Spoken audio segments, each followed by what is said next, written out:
ahora vamos a hablar de algo muy importante para nosotros, que es el acoso. El acoso es una conducta abusiva con gestos, palabras o actitudes reiterados, sino sistemáticos, destinados a deteriorar las condiciones de vida de alguien. El acoso puede ser moral, psicológico y físico. Varios tipos de acoso existen. Hay el acoso escolar. Entre el 5% y el 10% de los alumnos franceses son víctimas del acoso escolar. Además, existe el acoso sexual. Cada año 93.000 mujeres son víctimas de violación o de intento de violación. En el seno de una pareja, 225.000 mujeres son víctimas de violencia física o sexual. El 81% de las mujeres han sufrido de acoso sexual en un lugar público. También hay el acoso moral. En 2015, una de cada 4 personas fue víctima del acoso moral o de burnout.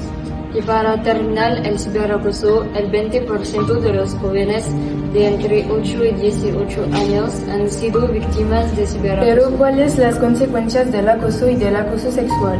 El acoso es un delito penado por la ley. Las víctimas de acoso pueden ser violentas consigo mismas, con mutilaciones, corte o quemadura, y contra los demás, por ejemplo, con peleas. En los casos más graves se registran suicidios. Las víctimas pueden sufrir depresión. A veces se observan trastornos del comportamiento. El acoso cibernético puede tener graves consecuencias para la salud física y mental y provocar problemas como enfermedades cardíacas y también depresión. Los acosadores pueden ser multados entre 15.000 y 45.000 euros, pero también pueden ser condenados de prisión de 1 a 3 años. Cualquiera puede verse afectado por el acoso. De hecho, muchas personas que conocéis lo han vivido, pero no lo dicen.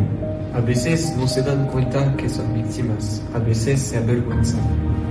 Para combatir el acoso podemos informar a las personas que están cualificadas para hacer frente a estas situaciones. Podéis hablar con adultos, con los padres, con un profe o cualquier persona que confiéis. También podéis llamar al 3020 para hablar de la situación con un profesional. Hablar es la cosa más importante. Después, cuando alguien sufre del acoso, no hay que quedarse mirándolo. Pero actuar lo más rápidamente posible antes de que no se ponga peor. Somos todos los responsables. El acoso es doloroso, combatirlo es valioso.